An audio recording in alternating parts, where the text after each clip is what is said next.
You're right. This is going to be a good topic.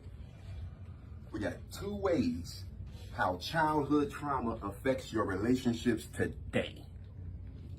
2 ways how childhood trauma affects how you interact in relationships today. And you don't know what you don't know.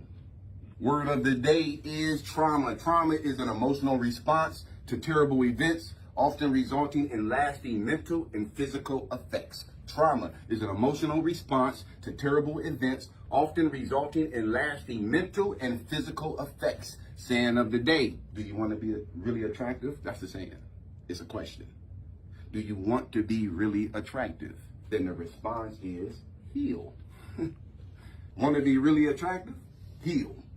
All right, this talk is for educational purposes only. It's not a substitute for professional advice, treatment, guidance, or diagnosis. If you or someone you know is experiencing a mental health crisis, substance use and abuse, or suicidal thoughts, dial 988. 988 is available 24/7 nationwide and staffed by trained crisis counselors with just a text or call away. 2 ways how childhood trauma affects your relationships today. Have you ever confronted someone who may have abused you as a child and they say, but you were so young when that happened? Why bring that up? That was so long ago. You were so young. You might be 30. You might be 20. You might have just turned 18. You might be 50. And when they say to you, but you were so young when that happened, how can you even remember that? Or they may say, I don't remember saying or doing that. Invalidate you. This is like 40 years later, 30 years later, 20 years later. I don't remember doing that or saying that. And validate what you say. Or they might even say, you're making it up. You used to whoop me with extension cords when I was little and that bothered me. You making that up.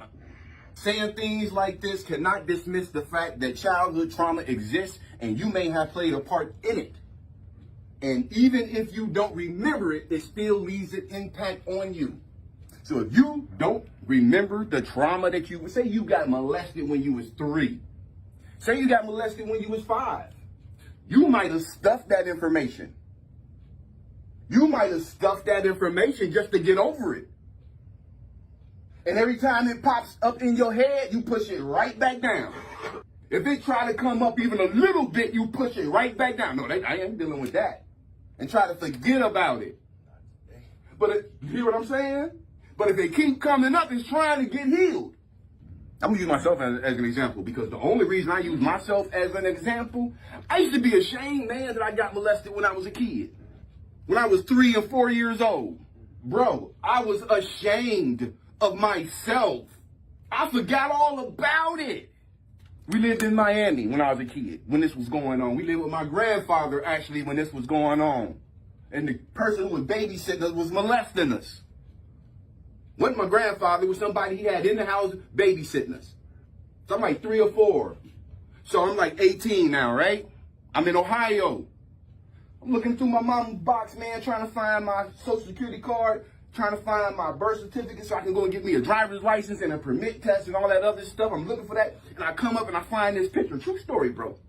I see this damn picture. And I'm looking at this picture, man. It's a kid that's like maybe 4 years old. You know what I'm saying? And I'm like, man, you know how back then those commercials was popular where you get those kids in Africa where you can adopt a child and they'll send you a picture of the child and then you can see the progress of the child and you keep sending money and then they'll have a commercial say like, Obi, she's been taking care of Obi since he was 3 years old and now he's 7 and look at him and you see the kid he's been eating and you see the before and the after. I thought my mom had been sending money to one of those kids in Africa and that's what was going on. Like, I didn't know my mom was doing this. And the more I looked at that picture, I started looking in the eyes of it. That was me, man. That was a picture of me when I was 4 years old when I lived with my granddaddy. I didn't even recognize myself. I'm like, damn, that's what I looked like. That's what they did to me. And then I remembered. That's how I remember being molested. It all came back when I looked at that picture. Before that, right? It had been affecting me without me even knowing it. Because I was always fighting. I was always, man, from kindergarten, middle school, all through high school, most of my young adult life. To live like that. And I used to always wonder, where the hell did all this anger come from? That's where it came from. All those memories come flooding back, bro. As soon as the memories came flooding back, I became ashamed. Like, how can you let that person molest you? Like, that's what I'm saying to myself. How could you let that happen? How did you let that happen to you? I beat up on myself. And then one day, bro, this is where it changed, bro. My sons was over at the house, and my oldest son at the time was like 6 years old.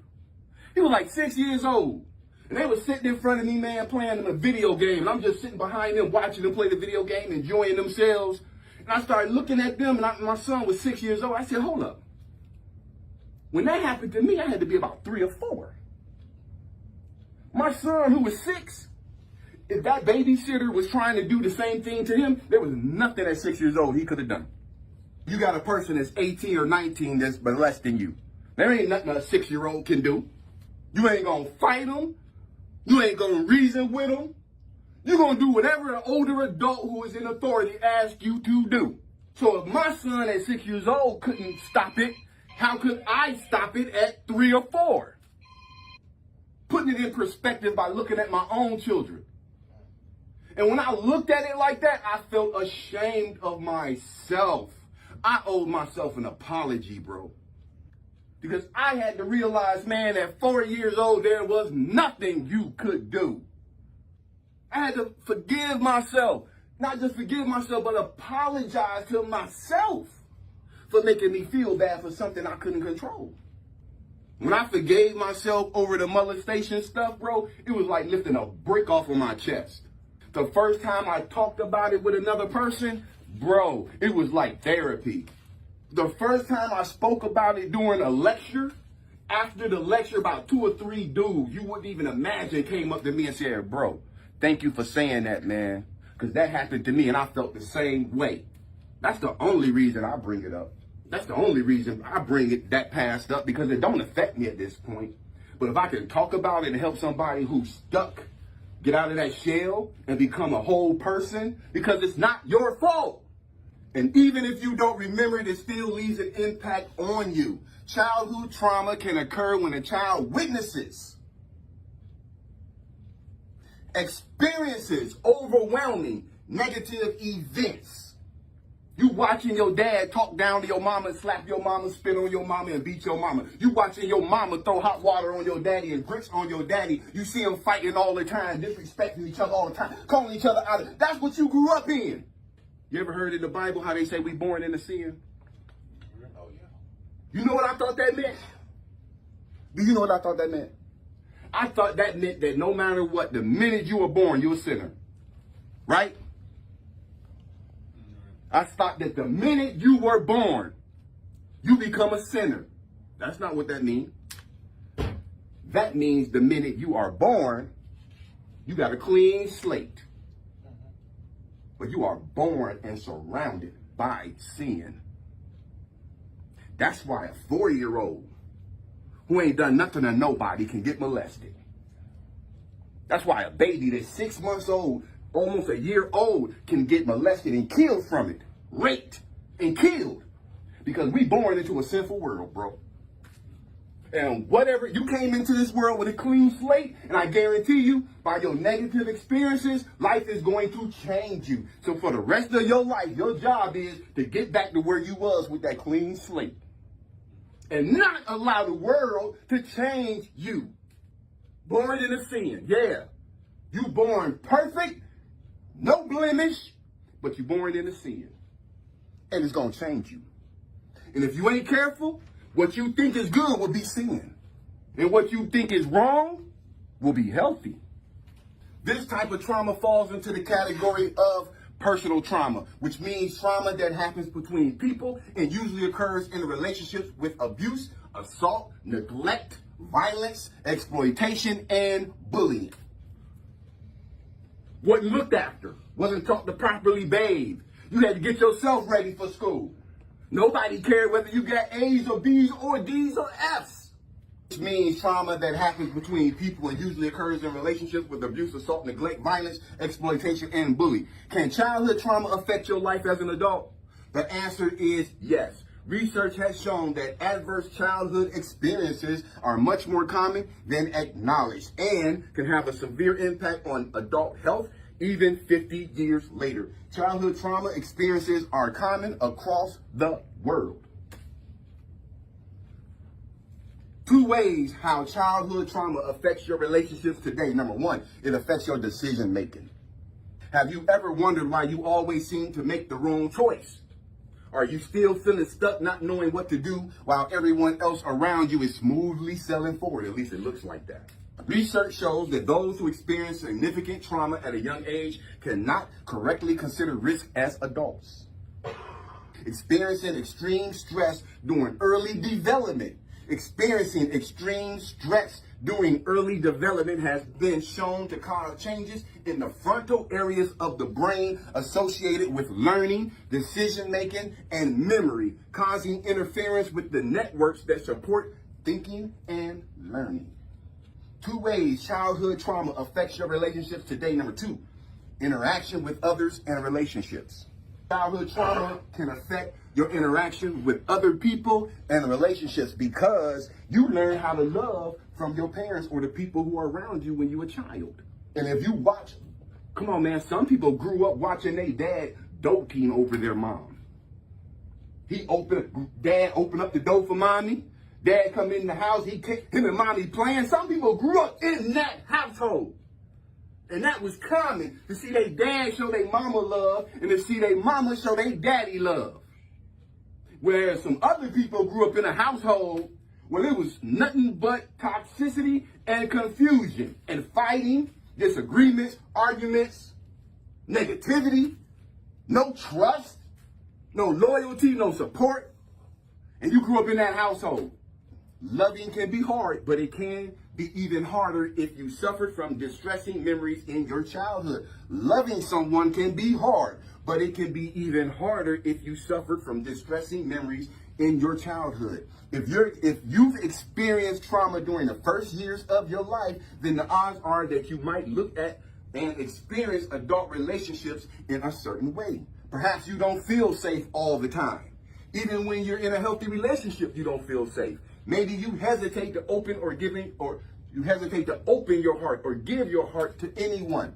If you're feeling this way or experiencing relationship challenges, know that you're not alone. In the U.S., more than 2/3 of children, come on, man, come on. In the U.S. alone, more than 2/3 of children have experienced some form of trauma, according to the Substance Abuse and Mental Health Services Administration. And there are countless ways that childhood trauma could impact the way you experience adult relationships.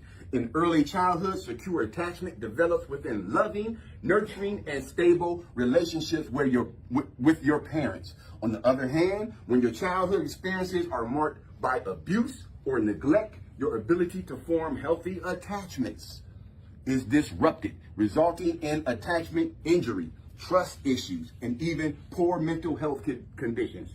Recovery begins when you learn to heal your hurt inner self. Recovery begins when you learn to heal your hurt inner self. Show yourself self-compassion and acceptance are key to recovery. When life stressors produce the fears and feelings caused by early childhood trauma, healing can come when you learn to hold close and nurture the part of yourself that is vulnerable and lacking in trust. It's important to remember that your past doesn't define who you are. Yes, it's a part of your life, but so is your present, your right now, and your future. So healing can take a long time, but it's possible. Healing the harms and injuries of your childhood is one of the hardest things we can do, but it's necessary for a healthy life. If you want to get over the past, you have to start by acknowledging it. Remember that you are not alone on this necessary journey of healing. So, like we said, the second way was interaction with others in a relationship. Because if you got a toxic way of looking at relationships, you're going to have some problems. Because most people don't even know what love is.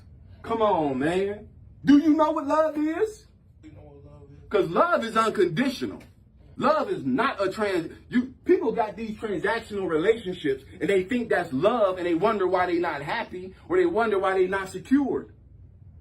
Because it ain't got nothing to do with how much money somebody got or what their title is. It got to do with how they treat you. Because a person can be a millionaire, billionaire, and still treat you like crap. Whereas a person can be a bus driver and treat his woman like a queen. They ain't got nothing to do with money. If you go to the Bible, it's a lady they talk about in the Bible, and she didn't have a lot of money. Somebody gave a lot of money as an offering, but she gave what she had. She gave her last. Made her offering bigger and better than the other person's because it was her last. A person loves you, they'll give you their last. And they don't keep track of it. When a person loves you, listen, man, anybody who think they know about relationships and you hear them talking about it got to be a 50-50 relationship, they don't know what love is. If they talking about, oh, if I'm dating a man, he got to make this kind of money, he got to own this, and they ain't going to be happy. Because that's just transactional. That ain't got nothing to do with love. Though you setting yourself up for transactions. And once a woman set herself up with a wealthy man for a transaction, well, now the point comes that hopefully he gonna run into a younger, sexier, finer woman who will do more than you will for less money. Because it's only a transaction. It ain't got nothing to do with love. In closing, a study with over 50 people around the age of 20 found that those who had experienced extreme stress as kids were hampered in their ability to make healthy decisions as grown-ups. The results showed that the people who did not have stressful childhoods tended to pay attention to the healthy opportunities and choose wisely, while those who suffered severe trauma as children did not. They would choose situations they had been warned against. They would typically choose situations they had been warned against and tend to make the same mistakes repeatedly. So you're going to keep finding the same type of person, keep ending up in the same type of relationship because you don't get it. You think I just got to find that right person. And once I find that right person, that's the key. It ain't got nothing to do with that, bro. You got to heal your trauma. And it goes back to your childhood. You ain't gonna never be free of it until you deal with it and get some counseling. Question, concerns, or comments? I think people vastly underestimate how easy it is to traumatize a child. Mm-hmm. Like, you can watch a scary movie on TV and it'll stay with you until you realize it's a movie. That could be years after. Yeah. Come on now. And especially come on. Due to something genuinely traumatic like that, like a child goes through molestation or something like that, will stick with that child throughout the entirety of their childhood and life. Oh yes, it will. Mm-hmm. Yeah, it's going to change you. See, this is what happens when we are born. The world does everything it can to change us and get you away from your purpose. How come so many people pick up the same thing that's toxic? We got some communities, bro, where it's a revolving door of people selling dope on the same corner and going to the penitentiary from that same corner. Yet and still, it could be pouring down rain and somebody out on that corner selling dope. It could be a snow blizzard and somebody is out on that corner selling dope. Now, I can see if it was just one person, but you lock up 3 of them, you got like 6 of them to take their place. How come so many people are choosing the same thing that's destructive? Why are you attracted to the things that are going to destroy your life? You need to be healing. I don't know nobody who don't need to heal something. Regardless of your background. There's some people grew up on the other side of the track. They need healing too. A guy just drove his Tesla off a cliff with his kids and his wife in it. Rich man. They survived and he survived too. He locked up right now. Any other questions?